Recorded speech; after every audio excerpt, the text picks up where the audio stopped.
Traditionally अगर हम देखते हैं ना तो बर्गर जो है ना वो एक नॉन वेजिटेरियन डिश है जहां बन के अंदर या तो एक मीट का स्टेक होता है या फिर मिंस्ड मीट होता है। लेकिन हिंदुस्तान के अंदर वेजिटेरियनिज्म इतना ज़्यादा स्ट्रांग है कि बड़े बड़े जो भी ब्रांड हैं अगर वो वेजिटेरियन बर्गर नहीं रखेंगे ना फेल हो जाएंगे। और हाँ, आलू टिक्की बर्गर ये अगर नहीं होगा आपके मेन्यू पर, पे चलो आप जितना मर्जी बर्गर बेचना है, नहीं बिकेगा। बिकॉज हमें पसंद है बढ़िया क्रंची स्पाइसी आलू टिक्की, उसके ऊपर प्याज टमाटर, कोई बढ़िया सी सॉस या फिर एक स्पाइस्ड मेयो जिसके अंदर हो Indian flavours of course, and at the same time वो बढ़िया सॉफ्ट बन। तो आज हम बनाएंगे मेरा version of aloo tikki burger which is going to be absolutely yum. Aloo tikki burger बनाने के लिए हमें बर्गर की पैटी बनानी है। जो पैटी होती है वो उसका दिल होता है, उसके अंदर पूरी जान लगा देनी है हमने। उसके बाद ऑब्वियसली बर्गर बनाएंगे, उसके ऊपर कॉन्डिमेंट्स और सॉसेज आएंगी विच इज़ ईजी। सो आलू टिक्की बनाने के लिए हमें चाहिए एक पैन, उसमें जाएगा थोड़ा सा ऑयल। देखिए आलू का जो मिक्सचर है, जो टिक्की बननी है, दो तरीके से बना सकते हैं। एक है कि बॉइल्ड मैश्ड पोटैटो आपने लिया और उसके अंदर आपने स्पाइसेस डाल के उसकी टिक्की बना दी। दूसरा है कि उसको थोड़ा सा भून लिया। भूनने से क्या होगा, एक अच्छा फ्लेवर आएगा। अब देखिए जो आलू की टिक्की है उसके अंदर क्या डालना है आपके ऊपर है। आप चाहें तो आलू के साथ सब्जियां भी डाल सकते हैं और जो भी आपकी पसंद का मसाला है उसका इस्तेमाल कर सकते हैं। मतलब the only rule is there are no rules. Right, आलू के साथ ना आप देखिए हमेशा हींग बढ़िया लगती है। सो ज़रा सा हींग का छौंका, जस्ट अ लिटिल। इसमें हम डालेंगे थोड़ा सा जीरा और थोड़ी सी राई। इसमें थोड़ा सा कड़ी पत्ता। Again curry leaf is optional but I enjoy the taste of nice curry leaf. इसमें हम डालेंगे थोड़ी सी हल्दी, थोड़ी सी मिर्च पाउडर, थोड़ा धनिया पाउडर और थोड़ा सा जीरे का पाउडर ना। इसे देंगे एक क्विक स्टर। मसाला जल ना जाए इसलिए इसके अंदर हम डालेंगे immediately boiled and mashed potato. अच्छे से इसे मिक्स करना है ताकि मसाले इसके अंदर बढ़िया तरीके से मिल जाएं। There you go. इसमें हम डालेंगे सॉल्ट। मेरे पास है ये बॉइल्ड मटर। आप चाहें तो इसके अंदर ग्रेटेड कैरेट, बीन्स या गोभी, पत्ता गोभी, वो भी इस स्टेज पर डाल सकते हैं। इसमें मैं डालूंगा थोड़ा सा चाट मसाला। इनफैक्ट थोड़ा लिबरल होकर मैं डाल रहा हूँ क्योंकि एक अच्छा चटपटा फ्लेवर देता है टिक्की को। इसे देंगे हम एक क्विक स्टर ताकि ये भून जाए। मतलब कच्चा फ्लेवर चाहे वो मटर का है या आलू का है वो निकल जाना चाहिए ताकि एक बढ़िया फ्लेवर आए टिक्की का। इसमें हम डालेंगे चॉप ग्रीन चिलीज और थोड़ा चॉप किया हुआ अदरक। अदरक के अंदर भी अपनी एक हीट होती है, एक टेस्ट होता है। थोड़ा आलू जो बॉइल्ड आलू बेसिकली डल होता है उसे शार्प करता है। सो ये दोनों इसमें डालकर अच्छे से मिला देंगे। इसकी होगी थोड़ी भुनाई। Look at this, nice and sticky and starchy. ये तैयार है। गैस को करेंगे बंद। Let's take this out. इसे फैला लेंगे ताकि जल्दी ठंडा हो जाए। There you go. जब तक ये ठंडा होता है हम चलते हैं हमारी अचारी मेयोनेज़ की तरफ। तो बेसिकली मैं क्या कर रहा हूँ, बर्गर के अंदर सिर्फ मेयोनेज़ नहीं डाल रहा, मैं उसके अंदर डाल रहा हूँ अचारी मेयोनेज़, मतलब mayonnaise which is flavoured with pickle. अब देसी बर्गर बनाना है तो उसको 100% देसी बनाएंगे ना। अब अचारी मेयो बनाने के लिए हमारे पास है ये वेजिटेरियन मेयोनीज़। इसे इसमें डालेंगे।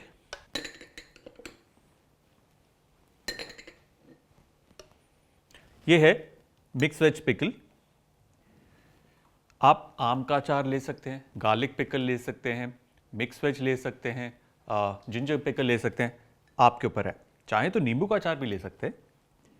ये पिकल इसमें जाएगा। इसे करेंगे बंद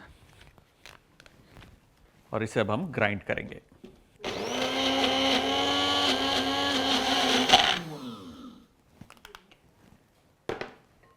ये देखिए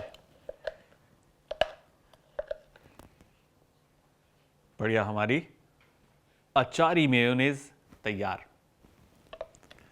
इसे हम निकाल लेंगे। मेयोनेज़ तैयार है। चलिए चलते हैं हमारी आलू टिक्की की तरफ। मिक्सचर ठंडा हो गया, इसके अंदर हम मिलाएंगे थोड़ा सा चॉप धनिया, साथ में थोड़ा सा ग्रेटेड चीज़। नाउ आप प्रोसेस चीज़ डाल सकते हैं, आप मोज़रेला चीज़ डाल सकते हैं, आप कोई भी हार्ड चीज़ भी इस्तेमाल कर सकते हैं। चीज़ अगेन ऑप्शनल है, आई थिंक थोड़ा सा सॉफ्ट और क्रीमी कर देता है उसे, तो टेस्ट में अच्छा लगता है। साथ ही इसके अंदर मैं डाल रहा हूँ थोड़े से ब्रेड क्रम्स। ब्रेड क्रम्स से क्या होगा, इसके अंदर एक अच्छी बाइंडिंग आएगी और फ्राई करते वक्त ये फटेगा नहीं होगा, ईजी। अब लेंगे हम एक जेनरस पोर्शन और उसे देंगे टिक्की की शेप। ये ध्यान रखना है जो टिक्की की शेप हम बना रहे हैं वो बर्गर बन से बड़ी ना हो, मतलब बर्गर बन का जो साइज़ है, उसका जो डायमीटर है, उसको आप एक बार माप लीजिए, जितना उसका डायमीटर है उतनी बड़ी टिक्की या उससे ज़रा सी कम परफेक्ट रहेगी। उसे थिक आप ज़रूर बना सकते हो, आई लाइक मोटी थिक, ताकि यार ये ना हो कि ब्रेड ब्रेड आए मुंह में। जो मेन उसका जो हार्ट है, उसकी जो स्टफिंग है स्पाइसी, वो उभर कर आए। Nice, brilliant, good looking patty ये तैयार है। इस टिक्की को हमें क्रम्ब करना है ना। क्रम्ब करने के लिए हम लोग सबसे पहले बनाएंगे एक स्लरी। स्लरी क्या होता है, एक मैदे का घोल है या आटे का घोल है जो टिक्की के ऊपर चिपकता है, जिसके ऊपर फिर ब्रेड क्रम्ब चिपकता है। सो ये है मैदा, आप चाहें तो आटे का भी इस्तेमाल कर सकते हैं, दैट्स ऑल्सो ओके। इसमें जाएगा थोड़ा सा सॉल्ट नाम मात्र और थोड़ा सा पानी, इतना पानी कि एक थिक बैटर बन जाए।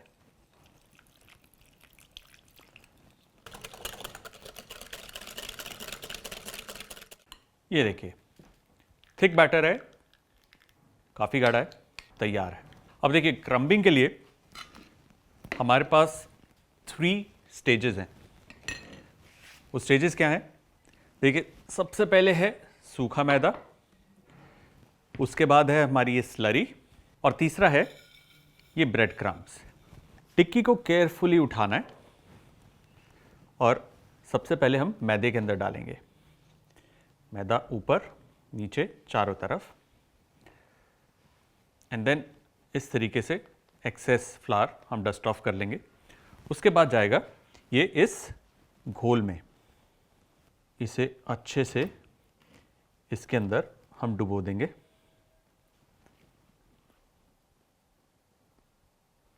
पूरी तरीके से ये आएगा बाहर और इसे हम डालेंगे ब्रेड क्रम्स के ऊपर। इसे हम अच्छे से कोट कर देंगे, top bottom and specially the sides. ये इंपॉर्टेंट स्टेप है ताकि ये जो आलू की टिक्की है चारों तरफ से कवर हो जाए और एकदम क्रिस्पी बने। ये देखिए क्या बढ़िया क्रम्बिंग हुई है इसकी। और अब ये होगी डीप फ्राई। अब इसे हम गर्मा गर्म तेल में फ्राई करेंगे।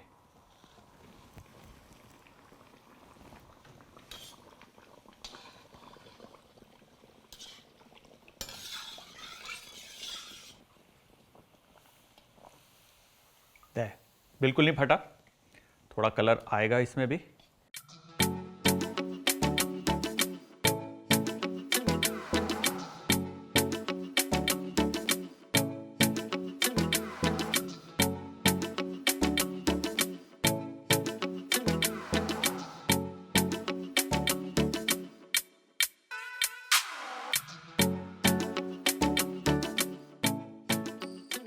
अच्छे से तैयार हो गई है, नाइस गोल्डन ब्राउन कलर। इसे हम निकाल लेंगे। टिक्की गर्मा गर्म है। चलिए अब बर्गर को असेंबल करते हैं। अब चलते हैं बर्गर बंस की तरफ। ये बर्गर बंस को हम सेंटर से काट लेंगे। इसे अब हम टोस्ट करेंगे ऑन द इनसाइड। ना टोस्टिंग के दौरान आप चाहें तो इसके ऊपर थोड़ा सा मक्खन भी लगा सकते हैं, थोड़ा सा ऑयल भी लगा सकते हैं। देखो लाइटली बटर इट। ये देखिए अच्छे से टोस्ट हो गया। इसे हम निकाल कर एक तरफ रख लेते हैं। बर्गर बंस तैयार है, हमारी मेयोनीज तैयार है, टिक्की तैयार है। असेंबल करना है।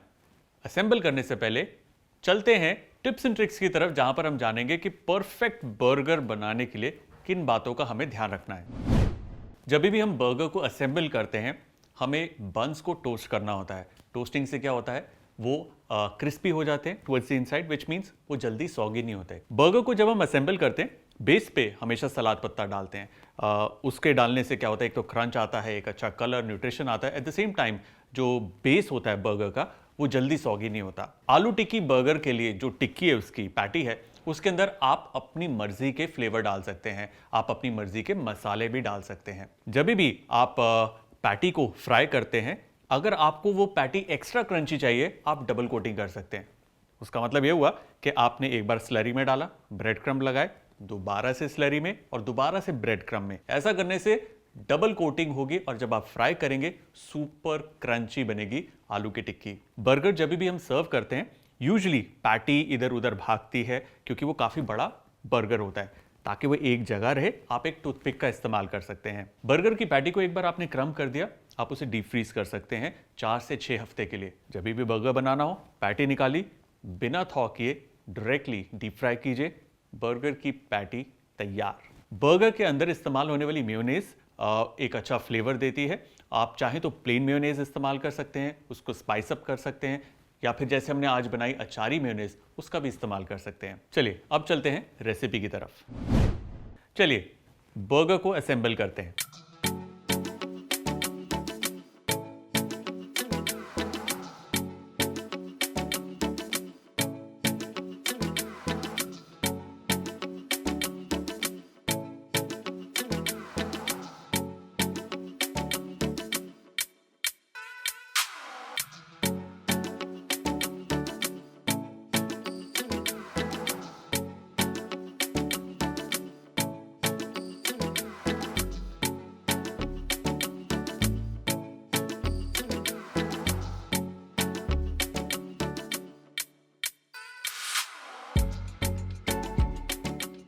और हमारा आलू टिक्की बर्गर डन।